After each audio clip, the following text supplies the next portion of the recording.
President Trump will hold his first joint address to Congress tonight, just 6 weeks after taking office.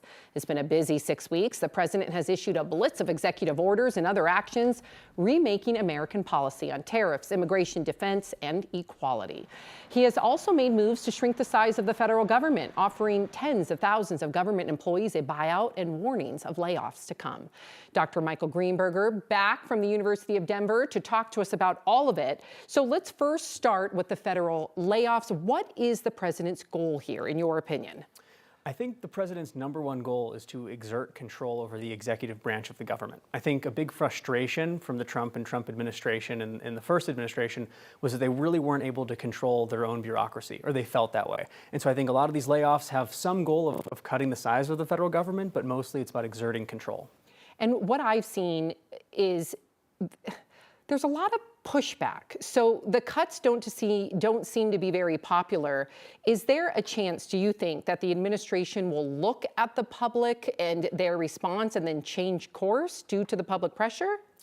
I think, it might be too late, even if there were an interest in reversing course. It's much easier to break down institutions and agencies than it is to build them up. So if they make life very unpleasant for federal workers, the best workers who have the most outside options are going to leave first and quickest. And these are people who, gave up a lot of possible increase of salary to work in the public service. And I think attracting them back, the best employees, will be difficult if it's at all possible. And it's much easier to break things down than to build them. That's alarming. Yeah.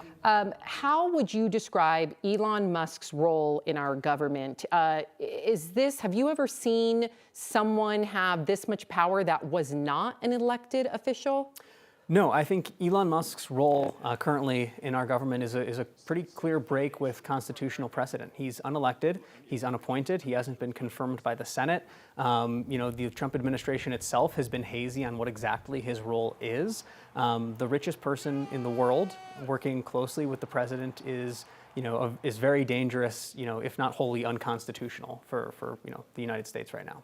Well, we are waiting to hear from President Trump himself, just a couple of hours from now.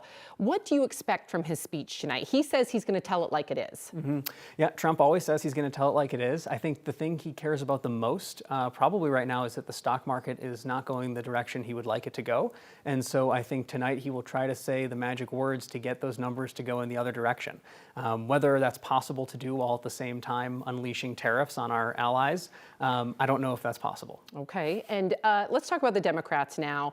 What is the messaging that you're hearing from them, and what do you think that they need to do in order to get things right the next election? Yeah, I think Democrats have kind of split into two camps. One want to keep focusing on the price of eggs and other staple items at the grocery store, and the other half want to focus on the constitutional crisis that we're in. And so I think we're likely to see both of these sort of channels emerge tonight in the response to Trump's speech and in the future.